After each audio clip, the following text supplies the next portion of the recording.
अपने बच्चों की प्रशंसा पर कौन खुश नहीं होता। अपनी दोनों बहुओं की बातें वह बढ़ चढ़ कर लोगों को बताती। उनकी बहुएं हैं ही अच्छी, जैसी सुंदर और सलोनी वैसी ही सुशील व विनम्र भी। एक कॉन्वेंट स्कूल की टीचर है तो दूसरी बैंक में अफसर।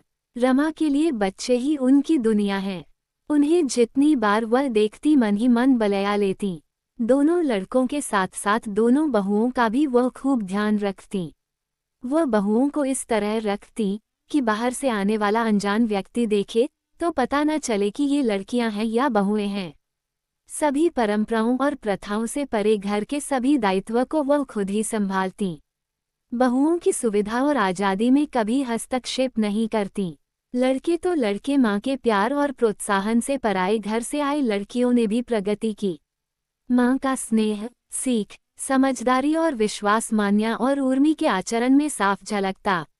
देखते ही देखते अपने छोटे से सीमित दायरे में उन्हें यश भी मिला और नाम भी। कार्यालय और मोहल्ले में वे दोनों ही अच्छी खासी लोकप्रिय हो गईं। जिसे देखो वही अपने घर मान्या और उर्मी का उदाहरण देता। भाई बहुएं हों तो बस मान्या और उर्मी जैसी। रमा, तूने मान्या व उर्मी के रूप में दो रतन पाए हैं, वरना आजकल के जमाने में ऐसी लड़कियां मिलती ही कहाँ हैं। और इसी के साथ कॉलोनी की महिलाओं का एक दूसरे का बहुपुराण शुरू हो जाता। रमा को तुलना भली न लगती। उन्हें तो इसकी उसकी बुराई भी करनी नहीं आती, पर अपनी बहुओं की बड़ाई उन्हें खूब सुहाती थी। वो खुशी से फूली न समाती। इधर कुछ समय से रमा की सोच बदल रही है। मान्या और उर्मी की यह हरदम की बड़ाई उन्हें कहीं न कहीं खटक रही है। अपने ही मन के भाव रमा को स्तब्ध सा कर देते हैं। वह लाख अपने को धिक्कारे फिटकारे पर विचार है कि न चाहते हुए भी चले आते हैं। मैं जो दिन भर खटती हूँ, परिवार में सभी की सुख सुविधाओं का ध्यान रखती हूँ। दोनों बहुओं की आज़ादी में बाधक नहीं बनती, उन पर घर परिवार का दायित्व नहीं डालती। वो क्या कुछ भी नहीं। बहुओं को भी देखो, पूरी की पूरी प्रशंसा कैसे सहजता के साथ खुद ही ओढ़ लेती हैं। माँ का कहीं कोई जिक्र तक नहीं करती। उनकी इस सफलता में मेरा क्या कुछ भी नहीं। अपनी दोनों बहुओं के प्रति रमा का मन जब भी कड़वाता तो वह कठोर हो जाती। बात बेबात डांट पट देती तो वे हकबकाई सी हैरान रह जाती। मान्या और उर्मी का सहमापन रमा को कचोट जाता। अपने व्यवहार पर उन्हें पछतावा हो आता और जल्द ही सामान्य हो वो उनके प्रति पुनः उदार और ममतामयी हो उठती।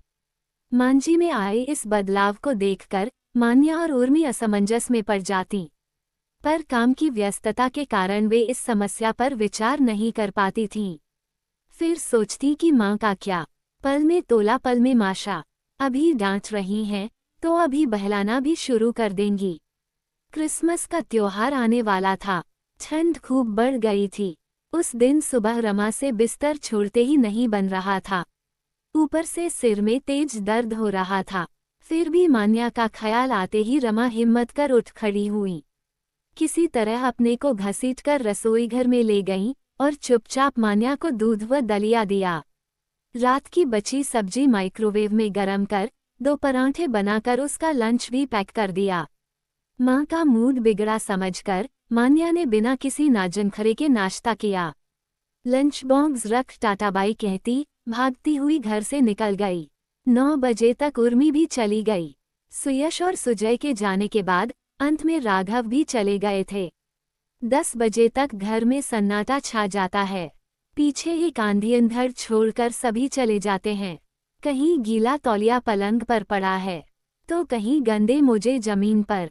कहीं रेडियो बज रहा है तो किसी के कमरे में टेलीविजन चल रहा है। किसी ने दूध अध पिया छोड़ दिया है तो किसी ने टोस्ट को बस जरा कुतर कर ही धर दिया है। लो अब भुगतो, सहेजो और समेटो। कभी आनंद अनुराग से किए जाने वाले काम अब रमा को बेमजा बोझ लगते। सास के जीते जी उनके उपदेशों पर उसने ध्यान न दिया। अब जाकर रमा उनकी बातों का मर्म मान रही थी। बहू, तू तो अपनी बहुओं को बिगाड़ के ही दम लेगी। हर दम उनके आगे पीछे डोलती रहती है, हर बात उनके मन की करती है। अरे ऐसा तो न कहीं देखा न सुना। डोर इतनी ढीली भी न छोड़, लगाम तनिक कस के रख। अम्मा, ये भी तो किसी के घर की बेटियां हैं। घोड़ियां तो नहीं कि उनकी लगाम कसी जाए। सास से रमा ठिठोली करती तो वह बेचारी चुप हो जाती। तब मान्या और उर्मी उसका कितना मान करती थीं। हरदम माँ माँ करती आगे पीछे लगी रहती थीं। अब तो सारी सुख सुविधाओं का उन्होंने स्वभाव बना लिया है, ना घर की परवाह ना माँ से मतलब। एक के लिए उसकी टीचरी और दूसरी के लिए उसकी अफसरी ही सब कुछ है। घर का क्या, माँ है, सुशीला है, फिर काम भी कितना, पकाना, खाना, सहेजना, समेटना, धोना और पोंछना, बस। शरीर की कमजोरी ने रमा के अंतर को और भी उग्र बना दिया था। सुशीला काम निपटाकर घर से निकली तो 2 बज चुके थे। रमा का शरीर टूट रहा था, बुखार सा लग रहा था, खाने का बिल्कुल भी मन ना था। उन्होंने मान्या की थाली परोसकर मेज पर ढक कर रख दी और खुद चटाई लेकर बरामदे की धूप में जा लेटी। बाहर के दरवाजे का खटका सुन रमा चौंकी। रोज की तरह मान्या 2:30 बजे आ गई थी। अरे मां जी, आप धूप सेक रही हैं, चाहती हुई मान्या अंदर अपने कमरे में चली गई और चाह कर भी रमा आंखें न खोल पाई। हाथ मुंह धोकर मान्या वापस पलटी तो रमा अभी भी आंखें मूंदे पड़ी थी। मेज पर एक ही थाली। मान्या ने खुद से प्रश्न किया, फिर सोचा शायद मांझी खाकर लेटी हैं। थक गई होंगी बेचारी, दिन भर काम करती रहती हैं। रमा को झुरझुरी सी लगी। वह धीरे से उठी, चटाई लपेटी, दरवाजा बंद किया और कांपती हुई अपनी रजाई में जा लेटी। उधर मान्या को खाने के साथ कुछ पढ़ने की आदत है। उस दिन भी वही हुआ। खाने के साथ वह पत्रिका की कहानी में उलझी रही तो उसे यह पता नहीं चला कि मांझी कब उठी और जाकर अपने कमरे में लेट गईं।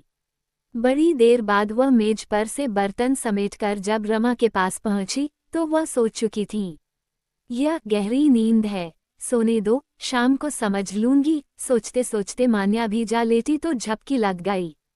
रोज का यही नियम था। दोपहर के खाने के बाद 1-2 घंटा दोनों अपने अपने कमरों में झपकी ले लेती। शाम की चाय बनाने के बाद ही रमा मान्या को जगाती। सोचती बच्ची थकी है, जब तक चाय बनती है उसे सो लेने दिया जाए। बहुत सारे लाड़ के बाद जागकर मान्या चाय पीती, स्कूल की कापियां जांचती और अगले दिन का पाठ तैयार करती। इस बीच रमा रसोई में चली जाती और रात का खाना बनाती। जल्दी जल्दी सब कुछ निपटाती ताकि शाम का कुछ समय अपने परिवार के साथ मिल बैठकर गुजार सकें। संगीत के शौकीन पति राघव आते ही टेप रिकॉर्ड चला देते तो घर चहकने लगता। उर्मी तो आते ही बैग रखकर वहीं सोफे पर पसर जाती। सुजय एक विदेशी कंपनी में बड़ा अफसर था। रोज देर से घर आता और सुयश जरा सी हाय हेलो के बाद अखबार में मुंह देकर बैठ जाता था। उर्मी उससे उलझती, टेलीविजन बंद कर घुमा लाने को कहेती। दोनों आपस में लड़ते झगड़ते। ऐसी खट्टी मीठी नोकझोंक के चलते घर भरा भरा लगता। लगातार बजती दरवाजे की घंटी से मान्या अचकचा कर उठ बैठी। दौड़कर उसने दरवाजा खोला तो सामने तमतमाई उर्मी खड़ी थी। कितनी देर से घंटी बजा रही हूँ, आप अभी तक सो रही थीं। माँ कहाँ है, कहकर उर्मी कमरे की ओर दौड़ी। मांझी को कुछ खबर ही ना थी। वह तो बुखार में तपी पड़ी थी। डॉक्टर आया, जांच के बाद दवा लिखकर समझा गया कि कैसे और कब कब लेनी है। घर सुनसान था और सभी गुमसुम। मान्या का बुरा हाल था। मैं तो समझी थी कि मांझी थक कर सोई हुई हैं। हाय, मुझे पता ही न चला कि उन्हें इतना तेज बुखार है। इसमें इतना परेशान होने की क्या बात है, बुखार ही तो है, 1-2 दिन में ठीक हो जाएगा। पापा ने मान्या को पुचकारा तो उसकी आंखें भर आईं। अरे, इसमें रोने की कौन सी बात है, राघव बिगड़ गए। अगले दिन दिनचर्या रमा की आंख खुली तो राघव को छोड़ सभी अपने अपने काम पर जा चुके थे। घर में इधर उधर देखकर रमा अकलाई तो राघव उन बिन बोले भावों को तुरंत ताड़ गए। मान्या तो जाना ही नहीं चाहती थी। मैंने ही जबरदस्ती उसे स्कूल भेज दिया है। उर्मी को तो तुम जानती ही हो, इतनी बड़ी अफसरी, उस पर नई नई नौकरी, छुट्टी का तो सवाल ही नहीं। हाँ हाँ, क्यों नहीं, सभी काम जरूरी ठहरे। मेरा क्या, बीमार हूँ तो ठीक भी हो जाऊंगी, रमा ने ठंडी सांस छोड़ते हुए कहा था। राघव ने बताया, मान्या तुम्हारे लिए खिचड़ी बनाकर गई है और उर्मी ने सूप बनाकर रख दिया है। रमा ने बारी बारी से दोनों चीजें चख कर देखीं। खिचड़ी उसे फीकी लगी और सूप का सला। 3 दिनों तक घर मशीन की तरह चलता रहा। राघव छुट्टी लेकर पत्नी की सेवा करते रहे। बाकी सब समय पर जाते, समय पर आते, आकर कुछ समय माँ के साथ बिताते। तीसरे दिन रमा का बुखार उतरा। दोपहर में खिचड़ी खाकर वह भी राघव के साथ बरामदे में धूप में जा बैठी। राघव पेपर देखने लगे तो रमा ने भी पत्रिका उठा ली। ठीक तभी बाहर का दरवाजा खुलने का खटका हुआ। रमा ने मुड़कर देखा तो मान्या थी। साथ में 2-3 उसके स्कूल की ही अध्यापिकाएं भी थीं। अरे मांजी, आप अच्छी हो गईं। खुशी से मान्या ने आते ही उन्हें कुछ पकड़ाया और खुद अंदर चली गई। अरे यह क्या है? रमा ने पैकेट को उलट पलट कर देखा।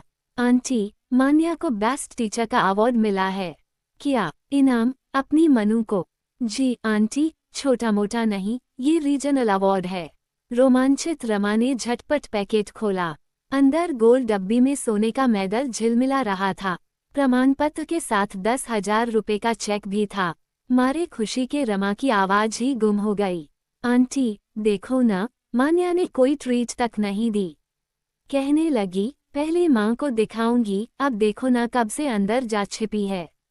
खुशी के लम्हों से निकलकर रमा ने मान्या को आवाज लगाई। मनु, बेटा, आना तो जरा। अपने लिए मनु का संबोधन सुन मान्या भला रुक सकती थी क्या? आते ही सहजता से उसने अपनी सहेलियों का परिचय कराया। माँ, ये सौंदर्या है, ये नफीसा और यह अमरजीत। माँ, ये आपसे मिलने नहीं आपको देखने आई हैं। वह क्या है ना माँ, ये समझती हैं कि आप संसार का 8वां अजूबा हो। यह क्या बात हुई भला? रमा के माथे पर बल पड़ गए। मान्या की सहेलियां कुछ सकपकाई फिर सफाई देती हुई बोली, आंटी, असल में मान्या आपकी इतनी बातें करती है कि हम तो समझते थे कि आप ही मान्या की माँ हैं। हमें तो आज तक पता ही न था कि आप इसकी सास हैं। अब तो पता चल गया ना। अब लड्डू बांटो, मान्या ने मुंह बनाया। लड्डू तो अब मुझे बांटने होंगे। रमा ने पति को आवाज लगाई, अजी, जरा फोन तो लगाए और इन सभी की मनपसंद कोई चीज जैसे पिज्जा, पेस्ट्री और आइसक्रीम मंगा लीजिए। रमा ने मान से मेडल मान्या के गले में डाला और खुद अभिमान से इतराई। मान्या लाज से लजाए। सभी ने तालियां बजाईं। मेरे प्यारे दोस्तों, आपको कहानी कैसी लगी? कहानी अच्छी लगी हो तो लाइक कीजिए, शेयर कीजिए और चैनल को सब्सक्राइब करना ना भूले। कहानी सुनने के लिए आपका धन्यवाद।